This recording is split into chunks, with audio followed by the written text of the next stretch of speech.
వంటి విచారణలో ఇవాళ జరిగిన విచారణలో టోటల్గా ఇక్కడ బీఆర్ఎస్ కాంగ్రెస్ ఉంది. ఎవరిది పై చేయి అయింది ఈ రాజకీయ ఈక్వేషన్లో? మీడియాకు మంచి మసాలా దొరికింది, ఈ రోజు స్టఫ్ దొరికింది, న్యూస్ వారి ఇమేజెస్ వారు కోరుకున్నది అదే. రెండోది ఏంటంటే ఇప్పుడు మీకు క్లియర్ గా ప్రపంచం అంతా డేటాని ఎక్కడ క్లౌడ్ లో దాచిపెట్టుకుంటదండి. కానీ గత ప్రభుత్వం దిగిపోయింది అని ఓడిపోయిందని తెలియగానే తీసుకెళ్లి మూసీ నదిలో దాచుకున్నారు డాటా అంతా, డాటా స్టోరేజ్ డివైజెస్ అన్ని. మరి ఆ మూసీలో దొరికినటువంటి ఎవిడెన్సెస్ పట్టుకుని ఈ రోజు వరకు ఏం చేసినారు? ఏమి చేయలేదు. ఇందులో ఏమీ జరగదు. ఈ రెండు ఒక్కటే. కాంగ్రెస్ బీఆర్ఎస్ ఒప్పందం చేసుకొని బీజేపీ వైపు మెల్లమెల్లగా అంచెలంచెలుగా లేస్తుంది, మూడవ పార్టీ రాగలదు అని వీళ్ళిద్దరు కొత్త ప్రణాళిక తూతూ మైమై అని తిట్టుకోవడమే తప్ప మనకు ఏమీ ఉండదండి వీళ్ళిద్దరిలో. నేను ఇంతకుముందు సూటిగా అడిగాను, ఎందుకంటే అదే పార్టీలో ఉన్నప్పుడు మేము ఏ రకంగా ఫోన్లు మాట్లాడుకున్న వాళ్ళమో మాకు తెలుసు. ఆ రోజుల్లో అసలు ఫ్రెండ్స్ కాదు, చుట్టాలు కాదు, ఎవరితో మాట్లాడాలన్నా ఎమ్మెల్యేలు భయపడ్డారు. మేము ఫోన్ చేస్తే వాట్సాప్ కాల్ చేయనే వాళ్ళు. ఇవాళ దళిత బంధులో స్కాములు జరిగినాయని చెప్పినారు, గొర్రెల స్కామ్ జరిగిందని చెప్పినారు, ఈ ఫార్ములా కార్ రేస్ అన్నారు, ఇవాళ కాళేశ్వరము కేసులలో జరిగింది అవినీతి అన్నారు, భూములు అమ్ముకున్న దాంట్లో జరిగినాయి అన్నారు. సో అనేక స్కాములు జరిగినటువంటి గతంలో జరిగినాయి. ఈ రోజు చూడండి సింగరేణి ఎంత మంచి దాన్ని కల్పవృక్షం తెలంగాణకి. అది సింగరేణిని కిషన్ రెడ్డి గారు మరి ఈ రోజు సింగరేణికి ఇస్తే బాగుంటుంది నైనిటాల్ అని, ఎంత మంచి బొగ్గు ఉంటుంది అనుకున్నారు. అక్కడ సుమారు 500-600 మిలియన్ టన్నుల బొగ్గు వెళ్తుందండి అక్కడ. దాన్ని నిబంధనలు ఏ రకంగా మార్చినారు చూడండి.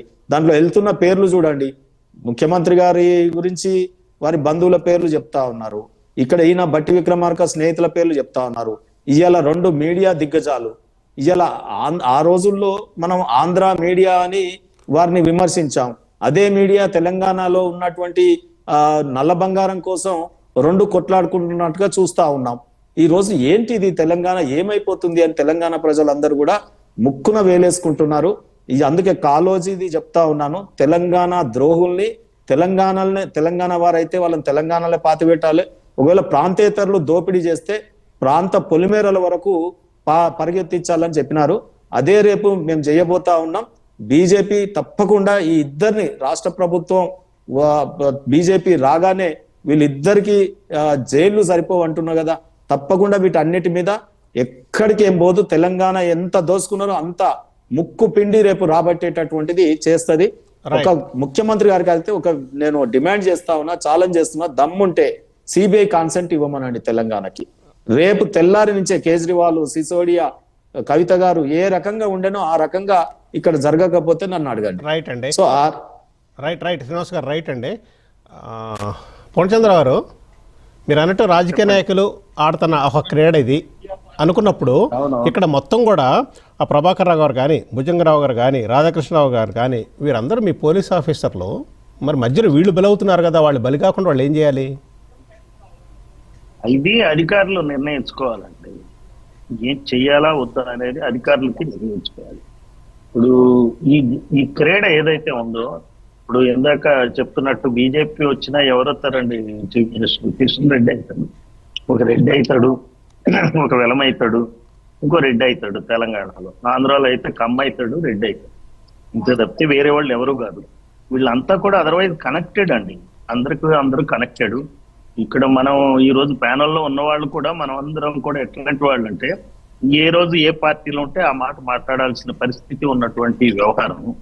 ఇక్కడ ఏంటంటే ఒకటండి, నేను పోలీస్ ఆఫీసర్గా ఒకటే చెప్తా, రిటైర్డ్ పోలీస్ ఆఫీసర్, కేసు ఉంటే ఉందా లేదా అని మొదటి రోజే నిర్ణయం చేసుకుంటాం. మేము ఉందనుకుంటే వెంటనే అరెస్ట్ చేస్తాం, లేకపోతే అసలు కేసే రిజిస్టర్ కాదు. కేసు రిజిస్టర్ అయితే అరెస్టులు చేస్తాం. ఇవన్నీ కూడా ఒక రకంగా చెప్పాలంటే రాజకీయ డ్రామా.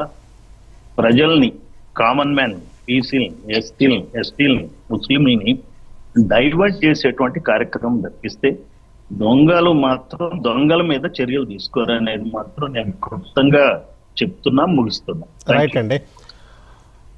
దయాకర్ గారు, ఆరోపణ సత్యం కాదు. బంధుప్రీతి లేకుండా పరిపాలించేది బీజేపీ పార్టీ. దయాకర్ గారు అనుభవం పోలీస్ ఆఫీసర్ గారు చెప్పింది దీనివల్ల ఏమీ తేలదు అని మీరేమంటారండి? ఇప్పుడు మేమేమంటున్నంటే ఒక క్రమబద్ధంగా ఈ ప్రభుత్వం వెళ్తుంది. రాత్రికి రాత్రే అరెస్ట్ చేయి కక్ష సాధింపు అనేది వాళ్ళు ఇది కాకుండా మేము ఒక క్రమబద్ధంగా న్యాయబద్ధంగా చట్టబద్ధంగా ప్రతిదానికి విచారణ ఇచ్చినాం. కాళేశ్వరం దానిపైన కూడా ఎన్డీఎస్ఏ దానిపైన అధికారులు ఇచ్చినటువంటి నివేదిక ప్రకారం అసెంబ్లీలో ఒక తీర్మానం చేసి సిబిఐకి ఈ కేసును ఒప్పచెప్తున్నామని ఇచ్చినాం. దాన్ని నిజంగా బీజేపీ కేంద్ర ప్రభుత్వానికి చిత్తశుద్ధి ఉంటే దాన్ని నిగ్గు తేల్చాల్సిన అవసరం ఉంది. ఇవాళ విద్యుత్ కుంభకోణంలో ద్వారా కూడా గతంలో మనం సిట్టు వేసినాం. నరసింహారెడ్డి గారు సిట్టు వేస్తే కోర్టుకు వెళ్ళి నన్ను అరెస్ట్ చేయొద్దని చెప్పగలిగారు. ఇదే ఉన్నటువంటి ఈ కార్స్ రేసులో వేస్తే నన్ను అరెస్ట్ చేయొద్దని వాళ్ళు కోర్టులో పిటిషన్ వేసుకోరు. ఇదే ఉన్నటువంటి హరీష్ రావు గారి పైన కాళేశ్వరం పైన వేస్తే కూడా నా పైన కూడా అరెస్ట్ చేయొద్దని వేశారు. ఈ ప్రభుత్వం వచ్చిన తర్వాత కూడా ప్రతి అంశంలో కూడా ఇవాళ ఇదే గొర్రెలు మన మిత్రుడు శ్రీనన్న చెప్పినట్టు గొర్రెల స్కామ్లు అన్నప్పుడు కూడా మనం దాన్ని ఓఎస్డి గా పనిచేసినటువంటి ఇంకా ఉన్నటువంటి ఆ ముస్లిం మత కాంట్రాక్టర్ను కూడా అరెస్ట్ చేసినటువంటి ఈ ప్రభుత్వం. ఎక్కడ కూడా అవినీతి అవకాశాలు తావు లేకుండా ఇవాళ నిజాయితీగా పాలనను మేము నడిపిస్తా ఉన్నాం. ఏ వ్యక్తి పూజనో ఒక